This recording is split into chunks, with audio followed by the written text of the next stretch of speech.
Shubhodayam, welcome to morning session. Gently kept your hands on our face for 10 seconds. 10, 9, 8, 7, 6, 5, 4, 3, 2, 1, 0. చేతులు చూస్తూ నెమ్మదిగా కళ్ళు తెరుద్దాం. 5, 4, 3, 2, 1, 0. ముందుగా మనందరికీ గురువుగారిన బ్రహ్మర్షి పితామహ పత్రిజీకి సహస్ర కోటి నమస్సుమాంజులు, సహస్ర కోటి కృతజ్ఞతలు అర్పించుకుంటూ ఓషో గారిని ఆహ్వానించుకుందాం. ఓషో గారి ద్వారా జీసస్ యొక్క సీక్రెట్ సేయింగ్స్ మనం చెప్పుకుంటున్నాం.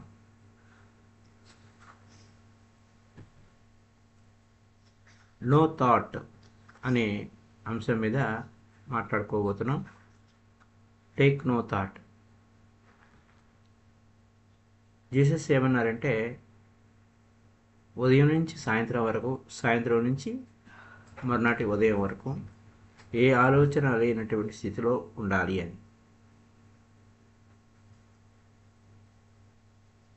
సో ఈ విషయం చెప్పిన తర్వాత దాని గురించి ప్రాక్టీస్ చేయకుండా గురువు చెప్పిన వాక్కుని ముందు ప్రాక్టీస్ చేయాలి, అభ్యాసంలోకి తీసుకురావాలి. కానీ వాళ్ళు ఏం అడిగారు, నువ్వేమో మాకేం అర్థం కావట్లేదు, నువ్వేదో దాస్తున్నావు, దాని గురించి చెప్పండి అని అన్నప్పుడు ఆయన చెప్పిన సూత్రం విచిత్రంగా ఉంటుంది. స్థూలంగా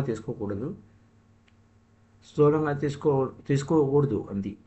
కానీ ఆయన ఏమన్నారు, మీ చిన్నపిల్లలు బట్టలు విప్పేసినట్టు మొత్తం మీరు బట్టలన్నీ విప్పేయండి, కాళ్ళ కిందకి వేసి తొక్కేయండి,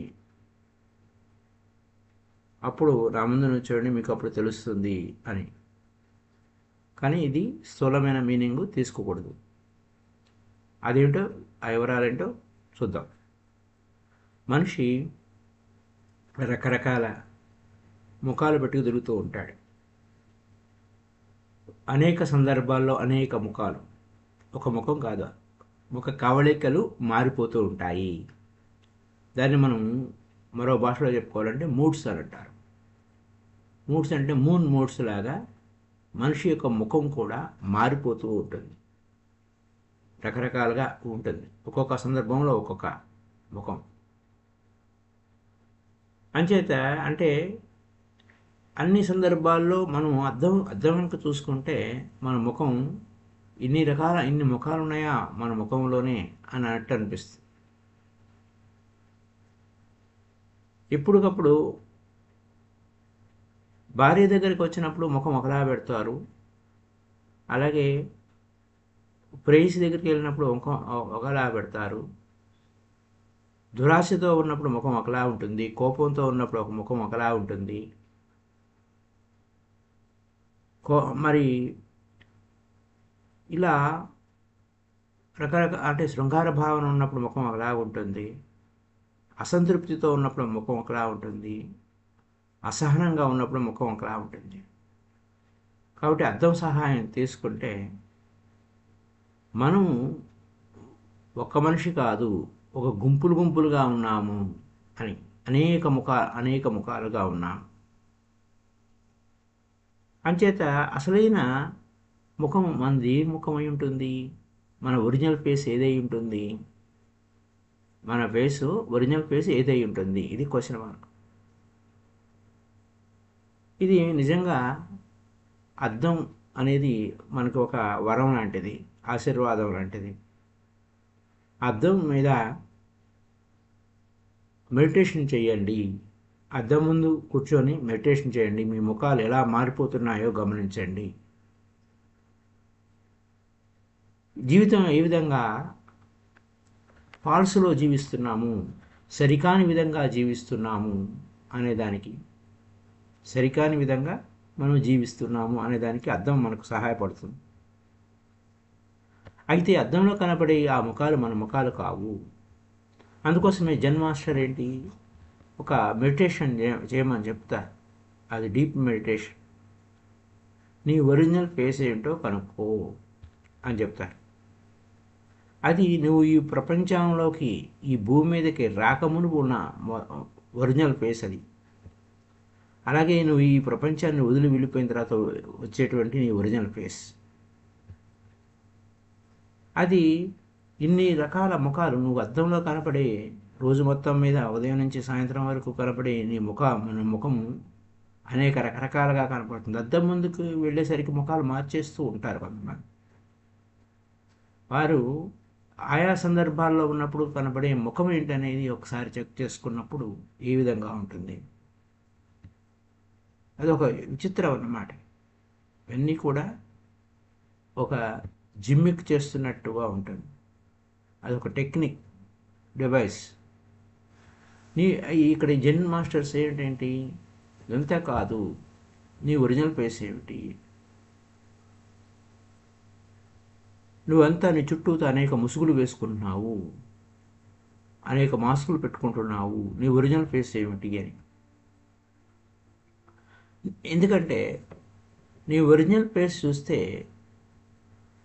అది నీ జీసస్ ఫేసే. నీ ఒరిజినల్ ఫేస్ నువ్వు చూసుకుంటే అది బుద్ధుడి ఫేసే, అంటే బుద్ధుడి ముఖమే. Buddha is nothing but your original face. Jesus is nothing but your original face.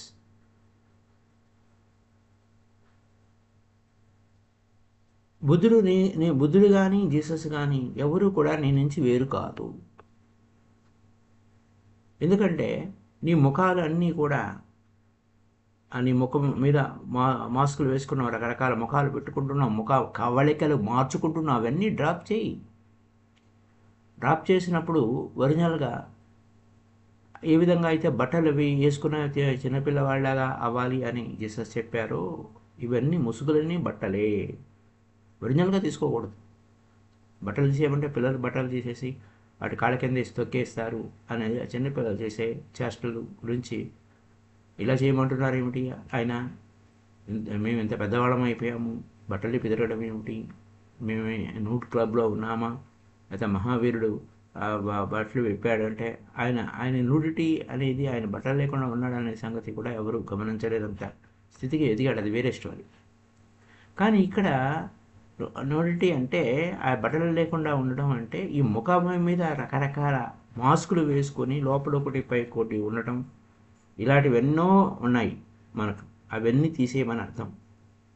ఎప్పుడైతే ఆ ముఖాలన్నీ తీసేసామో మన ఒరిజినల్ ఫేస్ వచ్చిందో అప్పుడే మనమే ఆ జీసస్, మనమే ఆ బుద్ధుడు అన్న సత్యం మనకు తెలుస్తుంది. ఇంకా వేరే ఎవరు లేరు అక్కడ జోసఫ్ కొడుకు ఆయన కాదు. So and only the like can know the like. ఒకే గూటి పక్షులు ఒకే చోట చేరుతాయి. ఎవరు ఎటువంటి వారో అటువంటి వారు దగ్గర చేరతారు. అలాగే అదే గుర్తుపెట్టుకోవాల్సిన విషయం ఎప్పుడు కూడా, లైక్ అట్రాక్ట్స్ లైక్. ఓ జీసస్ఏ మరో జీసస్ని అట్రాక్ట్ అవుతాడు. అంటే if you are like Jesus only then you recognise him. నువ్వు జీసస్ వలే ఉంటే నువ్వు జీసస్ని పట్టుకుంటావు. ఇక్కడ జీసస్ అనే విషయంలో ఇక్కడ క్రిస్టియానిటీ ఒక జీసస్ ఇక్కడ ఇంకో పాయింట్ ఒకటి ఉంది. జీసస్ని అర్థం చేసుకుంటే నువ్వు జీసస్ అవుతావు, క్రిస్టియన్ అవ్వవు. బుద్ధుడిని అవగాహన చేసుకుంటే బుద్ధుడు అవుతావు. ఇది అక్కడ కీ పాయింట్. బుద్ధుడిని అర్థం చేసుకుంటే బుద్ధుడు అవుతావు, అంతేగాని బుద్ధిస్టు అక్కడ మత మార్పిడి ఏం జరగదు. ఆ మతం ఈ మతం వేరే, ఈ మతం వేరే, ఈ కొట్లాటలు ఉండవు. జీసస్ని అర్థం చేసుకుంటే నువ్వు జీసస్ అవుతావు, క్రిస్టియన్ అవ్వవు. ఇక్కడ నువ్వు నీ ఒరిజినల్ ఫేస్ చూసుకుంటే నువ్వు జీసస్ అంటే నువ్వే ఆ జీసస్ అవుతావు, నువ్వే ఆ బుద్ధుడివి అవుతావు. లేకపోతే నువ్వు జీసస్ కానంత వరకు జీసస్ ఎవరో నీకు తెలియదు, నువ్వు బుద్ధుడు కానంత వరకు బుద్ధుడు ఎవరో తెలియదు. అది అక్కడ ఉన్న విషయం. గురువుగారు మన పితామహ భద్రజీ అంటారు, నా అంతటి వాడే నా వద్దకు వస్తాడు, నన్ను తెలుసుకోవాలంటే నా స్థాయికి ఎదిగిన వాడే నన్ను తెలుసుకుంటాడు అని. అది ఎక్కడున్న సూత్ర. సో నీ ఇన్నర్ బీయింగ్లో నీ కాళ్ళ మీద నువ్వు నిలబడితే అప్పో భవ, నీ దీపాన్ని నువ్వే వెలిగించుకుంటే, నిన్ను నువ్వే ఉద్ధరించుకుంటే నీ ఇన్నర్ బీయింగ్, నీ లోపల నిన్ను తెలుసుకోగలిగితే అప్పుడు అందరిలో ఉన్న ఇన్నర్ బీయింగ్ తెలుస్తాడు. నీ అంతరంగంలో ఉన్న దేవుడు తెలుసుకుంటే, విత్తిని తెలుసుకుంటే వితౌట్ తెలుస్తుంది. నీ లోపల ఉన్నవాడిని తెలుసుకుంటే బయట ఉన్నవాడు తెలుసుకుంటాడు. అందరిలో ఉన్న దేవుడిని తెలుసుకుంటావు. నీ లోపల ఉన్న దేవుడిని తెలుసుకుంటే అందరి లోపల ఉన్న దేవుడిని తెలుసుకుంటావు. అది ఎక్కడున్న విషయం. తను తాను తెలుసుకోకపోతే ఎవరికి ఏం తెలియదు. తను తాను తెలిసిన వాడే సర్వము తెలిసిన వాడు అవుతాడు. తన లోపల ఉన్న దేవుడిని తెలుసుకున్నవాడే అందరిలో ఉన్న దేవుడిని ఆరాధిస్తాడు. అలాగే ఒక దీపమే మరో దీపాన్ని గుర్తుపడుతుంది. దీపము చీకటిని గుర్తుపట్టదు. దీపం వస్తే చీకటి కనబడదు. అది అక్కడున్న విషయం. సో ఒక సరైన మనిషిని పట్టుకుంటాడు. ఓ జీససే మరో జీసస్ని పట్టుకుంటాడు. అది మాత్రమే సాధ్యమవుతుంది. నువ్వు సరికాని మనిషి అయితే నువ్వు సరైన మనిషిని పట్టుకోలేవు. అది అక్కడ ఉన్న విషయం. అంటే ఇదే విషయాన్ని మనం మహాభారతంలో కూడా చెప్తూ ఉంటారు. ఓ దుర్యోధనుడికి అందరూ దుర్మార్గులే కనపడతారు, అందరిలోనూ చెడే కనపడుతుంది. ఓ ధర్మరాజుకి అందరిలోనూ మంచి కనపడుతుంది. అంటే తాను మంచివాడైతే ఇతరుల అందరిలోనూ మంచి చూస్తాడు. తను సరికాని వాడైతే అందరిలోనూ సరికాని వాడినే చూస్తాడు. అది అక్కడున్న విషయం. అదే వాస్తవం. ఇక్కడ ఆయన ఏమి అబద్ధాలని చెప్పడం లేదు, ఆయన అథెంటిక్గా చెప్తున్నాడు. So inner is the first to recognise. నీ అంతరంగంలో నీ లోపల ఉన్నదాన్ని నువ్వు పట్టుకోవాలి. నీ లోపల ఉన్నదాన్ని నువ్వు పట్టుకోవాలి. అంచేతే అప్పుడే అన్నీ నీకు దొరుకుతాయి. వేరే మార్గమే లేదు. నీ లోపలికి నువ్వు వెళితేనే, నీ లోపలికి నువ్వు వెళ్ళి నీ సత్యాన్ని నువ్వు గ్రహిస్తేనే అందరి విషయాలు తెలుస్తాయి. అందరిలో ఉన్న సత్యం గ్రహిస్తావు. ముందు seek A the Kingdom of God is with in అని ఒక సూత్రం ఉంది. అదే పాయింట్ మరో రూపంలో ఇక్కడ చెప్తున్నారు ఓషో గారు. Inner is the first to be recognised. మన అంతరంగం, మన లోపల మనం ఎవరో, మనమేమిటో మనం తెలుసుకోవాలి. అప్పుడే మన సోర్స్ మనకు తెలుసుకున్నప్పుడే ఇతరులు అవగాహన అవుతారు. మన సోర్సు ఆ జీసస్సే, మనమే ఆ జీసస్ అన్న సంగతి అర్థమవుతుంది. ఉదాహరణకి జూయిష్ సేయింగ్, ఆ యూదుల యొక్క వ్యవహారం ఏదవుతుందంటే జూయిష్ సేయింగ్ ఓల్డెస్ట్ అనమాట. నువ్వు దేవుణ్ణి తెలుసుకోవాలి, దేవుణ్ణి పట్టుకోవాలంటే ముందు నీ లోపల ఉన్నవాడిని దేవుడిని పట్టుకుంటేనే దేవుడిని దొరుకుతాడు. నీకు దేవుడు దొరకాలి అంటే నీ లోపల ఉన్న దేవుడిని పట్టుకుంటే బయట దేవుడు దొరుకుతాడు. నువ్వు దేవుడిని ఎతకాలని ప్రయత్నిస్తున్నావా, ముందు నీ లోపల ఉన్నవాడిని పట్టుకో. When you have found him, అంటే నువ్వు దేవుడి కోసం ఎతకాలంటే ముందు ఆయన ఎక్కడున్నాడో తెలుసుకో. అప్పుడు నువ్వు ఆయన పట్టుకుంటే అప్పుడు నీకు దొరుకుతాడు. ఆయన ఎవరో నీకు తెలియకుండా నీకు ఎక్కడ దొరుకుతాడు? ఆయన ఎక్కడున్నాడో అడ్రస్ లేకుండా ఎక్కడ ఎత్తుతావు? నీ లోపల ఉన్నాడు. నీ లోపల ఉన్నవాడిని పట్టుకో ఫస్ట్. నీ లోపల ఉన్నవాడిని పట్టుకుంటేనే దొరుకుతాడు. ఇది విచిత్రంగా ఉంటుంది. అదేంటి? If you start seeking God, దేవుణ్ణి ఎతకడానికి, దేవుణ్ణి అన్వేషించడానికి బయలుదేరే ముందు, when you have found him, ముందు నువ్వు పట్టుకున్నప్పుడే నువ్వు దేవుణ్ణి ఎతకడానికి మొదలెట్టాలి. ఇది ఆశ్చర్యంగా ఉంటుంది. అదేమిటండి అని విరుద్ధంగా అనిపిస్తుంది. How will you start looking him if you have not found him? ఆయన అక్కడున్నాడో తెలియకపోతే అతన్ని ఎలా వెతుకుతావు? నువ్వు అతను ఎవరో ఏంటో తెలియకపోతే నువ్వు ఆ దేవుడిని ఎలా ఎతుకుతావు? ముందు నీ లోపల ఎతకాలి. Found him within yourself. నీ లోపల ఉన్న దేవుడిని నువ్వు పట్టుకుంటేనే, నిన్ను నువ్వు తెలుసుకుంటేనే ఆ దైవాన్ని తెలుసుకుంటావు. నిన్ను నువ్వు తెలుసుకోకుండా, నీ లోపల ఉన్న దేవుడిని పట్టుకోకుండా, నీ లోపల ఉన్న దివ్యశక్తిని వెలికి తీయకుండా బాహ్య దివ్యశక్తులు ఎక్కడి నుంచి వస్తాయి? అప్పుడే అసలైన అన్వేషణ స్టార్ట్ అవుతుంది. నీ లోపల ఉన్న దేవుడిని నువ్వు పట్టుకుంటేనే అసలైన అన్వేషణ స్టార్ట్ అవుతుంది. అందుకోసమే ఇదంతా ఏం లే, ఒక్కసారి నీ లోపల ఉన్నవాడిని నువ్వు తెలుసుకుంటే 1 step is the last step. ఒకే ఒక స్టెప్. దేవుడిని తెలుసుకోవాలంటే ఒకే ఒక స్టెప్. నీ లోపలికి వెళ్ళు, నీ లోపలికి నువ్వు వెళ్ళు చాలు. బయటికి పోనక్కర్లేదు. ముందు నీ లోపలికి నువ్వు వెళ్ళు, దేవుడిని తెలుసుకుంటావు. వేరే ఆహారమేం లేదు. Only 1 step. నీకు దేవుడికి మధ్య ఒకే ఒక అడుగు ఉంది. బయటికి కాదు లోపలికి, బయటికి కాదు లోపలికి. దేవుడికి నీకు మధ్య ఒకే ఒక అడుగు దూరం ఉంది. 2 స్టెప్స్ లేవు. మార్గాలు, దేవుడిని ఎతికేదానికి మార్గాలు లేవు. అవన్నీ అబద్ధాలే. ఒకే ఒక స్టెప్పు, జస్ట్ 1 స్టెప్. మిగతా అవన్నీ కూడా దేవుడి కోసం ఎంతో వెతకాలి, ఎన్నో చేయాలి, అలా చేయాలి, ఇవన్నీ కూడా తెచ్చిపెట్టుకున్నవే, ముసుగులే. సో నీ ఆ ముసుగుని తొలగించుకోవడానికి నీకేమీ భయము. ముసుగులు తొలగించుకో. ఇవన్నీ ముసుగులు ఎందుకని తొలగించుకోలేకపోతున్నావు అంటే మళ్ళీ డైవర్షన్ అయిపోయింది, మళ్ళీ ఎక్కడికో వెళ్ళిపోతాం. ముసుగులు ఎందుకంటే మనం భయపడుతూ ఉంటాం. భయం వలన అనేక రకరకాల ముసుగులు వేసుకుంటూ ఉంటాం. ఇట్లా అనేక ఉదాహరణలు, ప్రాపంచికమైన ఉదాహరణలు అనేకం చెప్తూ ఉంటాను.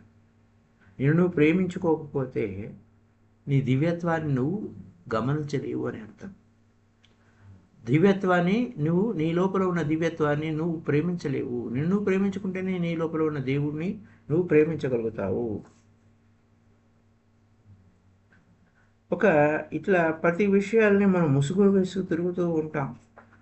సో ఆ ముసుగులు కాదు. జీసస్ అన్నాడు, ఏం చెప్పాడు? ఏ ఆలోచన లేనటువంటి స్థితిలో ఉదయం నుంచి సాయంత్రం వరకు మరియు సాయంత్రం నుంచి మరునాటి ఉదయం వరకు నువ్వు అలానే ఉండిపో, ఆలోచన రహిత స్థితిలో ఉండిపో అన్నాడు. అంతేగాని ఇంకా మిగతా ఎన్ని ఆలోచనలు ఉదయం నుంచి సాయంత్రం వరకు, ఎన్ని ఆలోచనలు సాయంత్రం నుంచి మరునాటి ఉదయం వరకు ఎన్ని ఆలోచనలు వస్తూ ఉన్నాయి. ఆలోచన రహిత స్థితిలోకి ఉదయం నుంచి సాయంత్రం వరకు, సాయంత్రం నుంచి మరునాటి ఉదయం వరకు ఆలోచన రహిత స్థితిలో ఉండిపో అని అన్నాడు. అంటే ఆ మెడిటేషన్, ఆలోచన రహిత స్థితి అంటే మెడిటేషనే. You have to accept as it is. ఉన్నదాన్ని ఉన్నట్టు ఒప్పుకో. నీ గురించి అది ఇది అని ఏమి హడావిడి పడకు. అది ఆ విషయాన్ని పదే పదే చెప్తున్నాను ఆయన. సో ఎప్పుడైతే నిన్ను తెలుసుకున్నావు, జీసస్ అన్నాడు, టేక్ నో థాట్. ఏ ఆలోచన లేని స్థితిలోకి వెళ్ళు. ఎందుకంటే ఏ ఆలోచన లేని స్థితిలోకి వెళితే, ఉన్నదాన్ని ఉన్నట్టు నువ్వు యాక్సెప్ట్ చేస్తే, నీలో ఒక జంతువు ఉన్నాడా, నీలో పలానా ఉన్నాడా, ఇలా ఉన్నాడా, నువ్వు నిందించుకోవద్దు. You have to accept as it is. ఎరుగుతూ ఉండు. ఏ ఆలోచన లేని స్థితిలో నువ్వు ఉండు. అప్పుడే నీ లోపల ఉన్న దివ్యత్వంతో నువ్వు కలుస్తావు. అయితే మనకు వేరే ఏమి పట్టుకోవాల్సిన అవసరం లేదు. ఇంకా వేరే ముసుగులు వేసుకోవాల్సిన అవసరం లేదు. ఆ ముసుగులు, ఇగో, అహంకారము, ఇలా రకరకాల ఆలోచనలు, అవన్నీ ముసుగులే, అవన్నీ బట్టలే. మిథ్యాత్ చెప్పినట్టు పొత్తిగుడ్డల్లో చుట్టినటువంటి మనిషి అన్నట్టు ఇక్కడ బట్టలు కప్పుకుంటున్నావు. ఆ బట్టలన్నీ వదిలేసేయి, ఆ బట్టలన్నీ తీసేసేయి, నేకెడ్గా ఉండు అని అంటే థాట్లెస్ స్టేజ్గా ఉండు, ఆలోచన రహితలో ఉండు అని. రకరకాల ఆలోచనలు కప్పుకుంటాం, రకరకాల ముసుగులు వేసుకుంటాం, ముఖాలు మారిపోతూ ఉంటాయి. అవన్నీ చెప్పాడు. అంత చెప్పినా అప్పుడు ఆ శిష్యులు ఏమని అడిగారంటే, when will you be revealed to us and when will we see thee. మిమ్మల్ని నేను ఎప్పుడు చూడగలమండి? మీరు ఏదేదో మాట్లాడుతారు, మేము అర్థం కావటం లేదు. మీ ఒరిజినల్గా ఉన్న మీరు ఒరిజినల్గానే ఆయన కంటి ముందే ఫిజికల్గానే కనపడుతున్నా కూడా ఆయన తెలుసుకోలేకపోయారు. అంత చెప్తున్నా. ఆలోచన రహిత స్థితిలోకి వెళ్ళాలి అని అన్నప్పుడు, ఆలోచన రహిత స్థితిలోకి ఆయన చెప్పిన విషయాలకి, గురువు చెప్పిన వాక్కుని ఆచరణ చేస్తేనే ఆ గురువు అర్థమవుతారు. అది లేదు, మళ్ళీ అడగడం మొదలెట్టాడు. సో అప్పుడు ఏమని చెప్పారు, ఇవన్నీ తీసేయండిరా, ముసుగులన్నీ తీసేయండిరా, అంటే ఆ బట్టలన్నీ ఇప్పేయండి, ఆ చిన్నపిల్లవాడు నేకుడుగా సిగ్గు లేకుండా ఏ విధంగా ఆ బట్టలన్నీ ఇప్పేసేసి, చిన్నపిల్లలకి సిగ్గేముంటుంది, అది స్థూలమైన మీనింగ్. ఆ బట్టలన్నీ ఇప్పేసి తొక్కేయండి, అప్పుడు ఇంకా ఏ భయం లేకుండా నిర్భయంగా ఉండండి, అప్పుడు నీ కంటి ముందు ఉన్న దేవుడి బిడ్డ కనపడతాడు అని. మీ లోపల ఉన్నాడు, ఆ దేవుడు మీ లోపలే ఉన్నాడు అని. కానీ అర్థం కాలేదు, ఆ శిష్యులకి ఏం అర్థం కాలేదు. అర్థం కాకుండా ఎప్పుడు నువ్వు కనపడతావు అని బుద్ధుడిని కూడా అడిగారు ఇలాంటి క్వశ్చన్. ఏమయ్యా నువ్వేం మాకు ఒకసారి బుద్ధుడిని అడిగారు. అడవిలోకి వెళ్తున్నాడు, అన్ని ఆ అడవిలో వెళ్తున్నప్పుడు అడవిలో అన్ని ఎండుటాకులు రాలిపోయి ఉన్నాయి, పడిపోతూ ఉన్నాయి, ఆ గాలికి అవి లేస్తూ ఉన్నాయి, శబ్దాలు చేస్తున్నాయి, వీళ్ళు నడుస్తున్నప్పుడు పడుతున్నప్పుడు శబ్దాలు చేస్తున్నాయి. ఆనందుడు అడిగాడు, ఎవరు లేరు ఇక్కడ, ఆ శిష్యులు కూడా చాలా దూరంగా ఉన్నారు, నీ ముందు కానీ వెనక కానీ ఎవరు లేరు. కానీ అడిగాడు, నేను ఒక క్వశ్చన్ అడగాలనుకుంటున్నాను, మీరు చెప్పవలసినవన్నీ మాకు చెప్పేశారా, ఇంకేనా రహస్యం ఏమైనా ఉందా, అది అంటే నాకు చెప్పండి బుద్ధి అని. అందరి ముందు అన్ని రకాల విషయాలన్నీ చెప్తూనే ఉన్నారు, ఇంత చెప్పినా వాటిని ఆచరణలో పెట్టలేదు ఆనందుడు. దీన్ని ఆచరణలో పెట్టలేదు, ఆయన బుదిరిపోయేంత వరకు కూడా ఆచరణలో పెట్టలేదు. అటు ఇటు ఎవరు లేని సందర్భం చూసి అడవిలో నడుస్తున్నప్పుడు ఇంకేమన్నా రహస్యం ఉందా, నా చేతులు ఓపెన్గానే ఉన్నాయి, బుద్ధుడు పిడికిలు బిగించుకునే ఆ పిడికిల్లో రహస్యాన్ని నేను దాచిపెట్టలేదు. సో ఆకాశం ఈ చుట్టూ ఉన్న అడవి చూడు, ఆ అడవిలో ఉన్న అవన్నీ చూడు, ఎక్కడైనా ఏమైనా దాచుకుందా ఆ అడవి, అన్నీ ఓపెన్గానే పెట్టింది. ఈ ఫారెస్ట్ ఏ విధంగా ఓపెన్గా ఉందో నేను కూడా ఓపెన్గానే ఉన్నాను, నా పిడికిలు కూడా బిగించలేదు.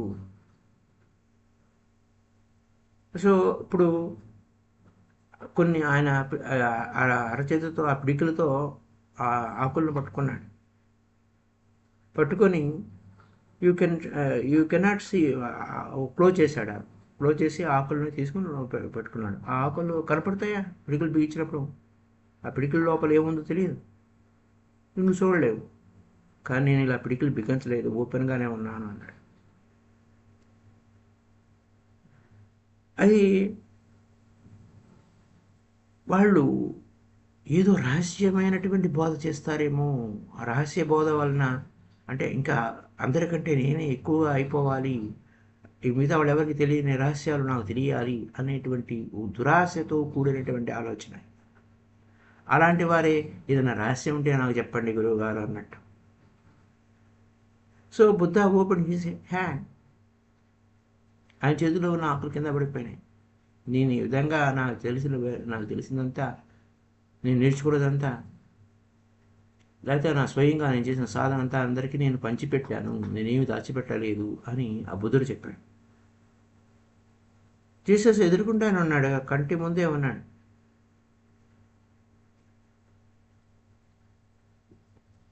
కానీ వాళ్ళు అడుగుతున్నారు, ఏమిటండి అని అడుగుతున్నారు, ఎప్పుడు మాకు నువ్వు నీ రహస్యాన్ని బట్టబయలు చేస్తావు, ఎప్పుడు బట్టబయలు చేస్తావు నీ రహస్యాన్ని, నువ్వు ఏమిటో మాకు తెలియాలి అని అంటున్నా.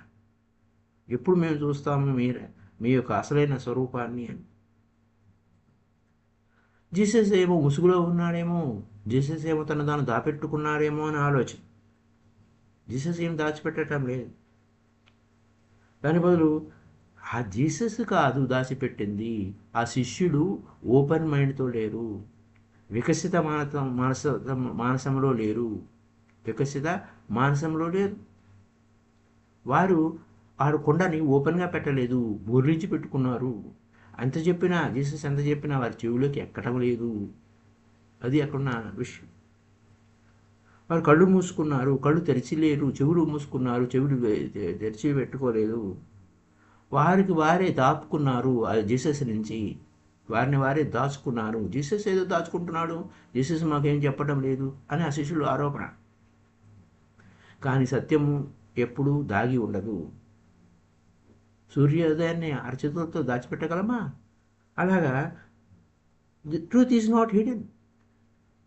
నువ్వే కళ్ళు మూసుకున్నావు, సూర్యుడు ఉదయించాడు, నువ్వు కళ్ళు మూసుకున్నావు, సూర్యుని చూడటం లేదు. వాడు ఎలా ఉందంటే ఆ గుడ్డివాళ్ళు అడుగుతున్నట్టుంది. గుడ్డివాడికి కళ్ళు లేవు. సూర్యోదయం ఎలా అంటే ఆ సూర్యుడు ఎలా ఉంటాడు, వెలుతురు ఎలా ఉంటుందని గుడ్డివాడిని అడిగితే ఏం చెప్పగలుగుతాం? అలాగే ఉంటుంది. Truth is revealed everywhere, every moment. ప్రతి క్షణము ఆ వెలుతురు పంచబడుతూనే ఉంది, సత్యము తెలియబడుతూనే ఉంది. నువ్వు ఓపెన్గా లేవు, నువ్వు కళ్ళు తెరిచి లేవు, నువ్వు చెవులు వింటలేదు, నీ చెవులు మూసుకొని ఉన్నావు. సత్యము నిజము నిప్పు లాంటిది అంటారు సరే, ఆ నిజము నిప్పు లాంటిది. అలాగా అది ఎప్పుడు దాచిపెట్టడానికి అవ్వదు. అబద్ధాలు మాత్రమే దాచిపెడతారు, నిజం నిప్పు లాంటిది. కానీ సత్యం దాచిపెట్టలేరు. అబద్ధాలు మాత్రమే రహస్యాలుగా ఉంటాయి, ట్రూత్ ఎప్పుడు కూడా ఓపెన్గా ఉంటుంది. అంటే బుద్ధుడు తన చేతిని ఓపెన్గా పెట్టి చూసారా, నా చేతిలో ఏమైనా పిడికిలు బిగించితే కనపడదు. పిడికిలు ఇప్పాను, నేనేమి పిడికిలు బిగించలేదు, ఓపెన్గానే ఉన్నాను, ఓపెన్ హ్యాండ్ అన్నాడు. అంటే అక్కడ దాచిపెట్టి ఏమి లేదు, సత్యం అంతే. కానీ నువ్వే సత్యాన్ని చూసే అంత స్థితిలో లేవు, నువ్వు క్లోజ్డ్గా ఉన్నావు, నువ్వు మూతపడి ఉన్నావు. ఇది సమస్య, నీ లోపల సమస్య. The problem is with in you, not with the God, not with the truth. ఆ విధంగా నీ ముసుగులన్నీ తీసేయి. అంటే ఇక్కడ ఆ సూత్రంలో బట్టలన్నీ తీసేసి చిన్నపిల్లవాళ్ళలాగా అంటే అది ఈ ముసుగులు తీసేయి. స్థూలంగా కాదు చేయవలసిన పనులు. Christianity shame is the cunningness అని చెప్తున్నాను. నువ్వు సిగ్గుపడుతున్నావు, నీ లోపల నిన్ను దాచుకుంటున్నావు, నువ్వు బట్టపైన కాలేదు అంటే అనవసరమైన ముసుగులన్నీ వేసుకుంటున్నావు సత్యం వైపు వెళ్ళాలంటే.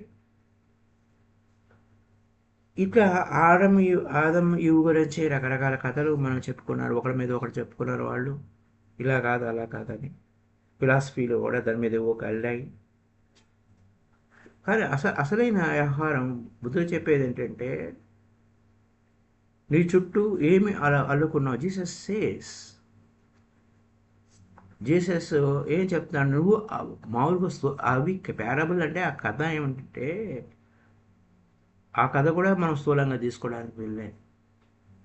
మనం వేసుకునే ముసుగులు, మనం వేసుకునే పొత్తిగుడ్డలు, అహంకారము లేదా మరొకటి అనే పొత్తిగుడ్డలు లేదా ఆ బట్టలు అవి వేసుకుంటున్నాం, అవన్నీ తీసేయండి అని అంటారు.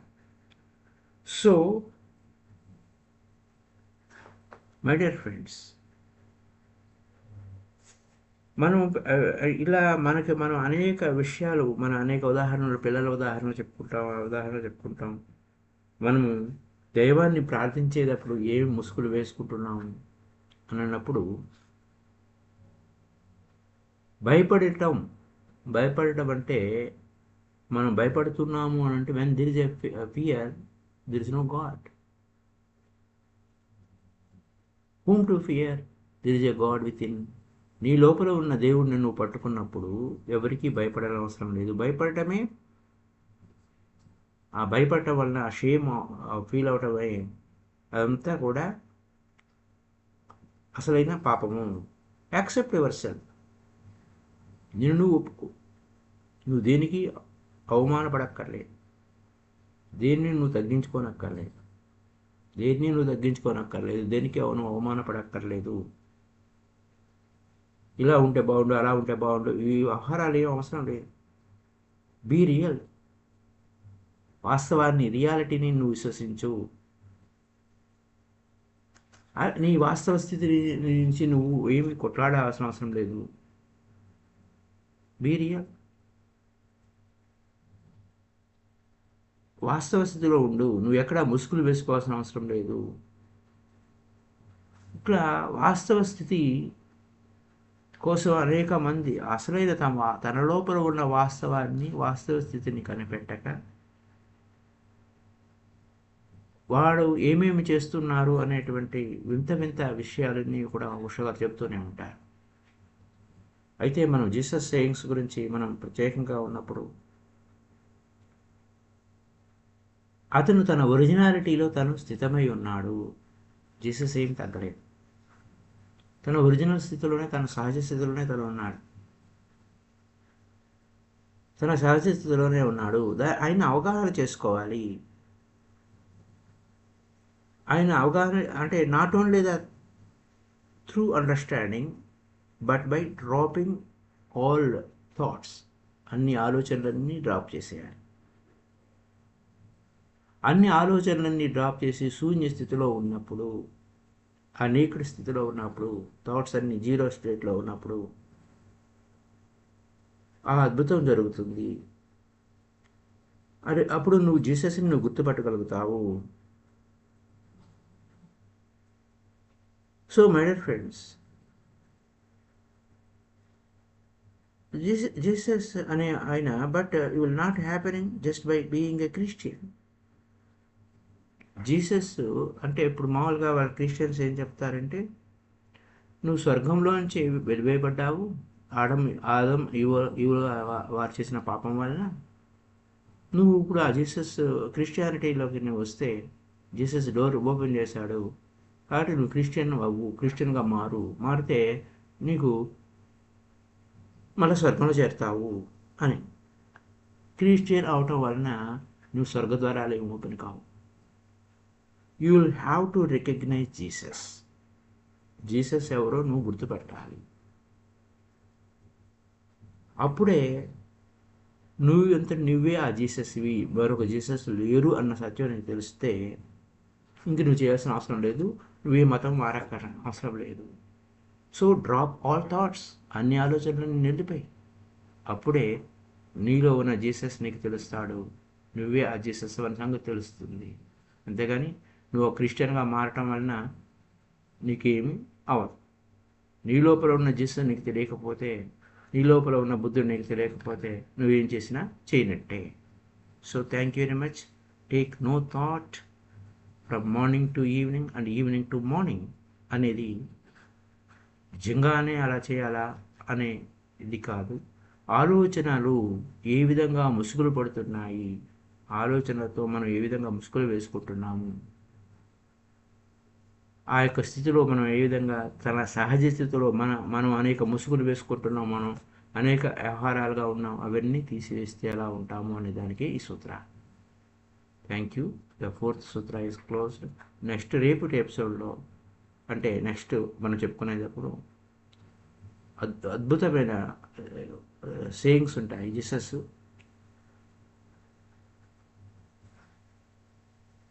If you fast you will beget sin for yourself, and if you pray you will be condemned. చూడండి, ఉపవాసం చేస్తే నువ్వు పాపం చేసినట్టు, అలాగే నువ్వు ప్రార్థన చేస్తే నువ్వు నిందించినట్టు. ఇది విచిత్రమైనటువంటి సేయింగ్స్. ఇది స్థూలంగా తీసుకుంటే మళ్ళా ఇదే బొక్కబార్లా పడిపోతాము. దీంట్లో ఏమిటి, ఆ ఇన్నర్మోస్ట్గా ఎలా వెళ్ళాలి, ఇంకెంత డెప్త్గా మనం ఆ యొక్క ధ్యాన స్థితిలో ఉండాలి అనే విషయాలు నెక్స్ట్ ఎపిసోడ్లో ఉంటాయి. So thank you. ఎందుకంటే మళ్ళీ రేపటి నెక్స్ట్ ఎపిసోడ్లో కలుసుకుందాం. Bye bye. Happy day to you all.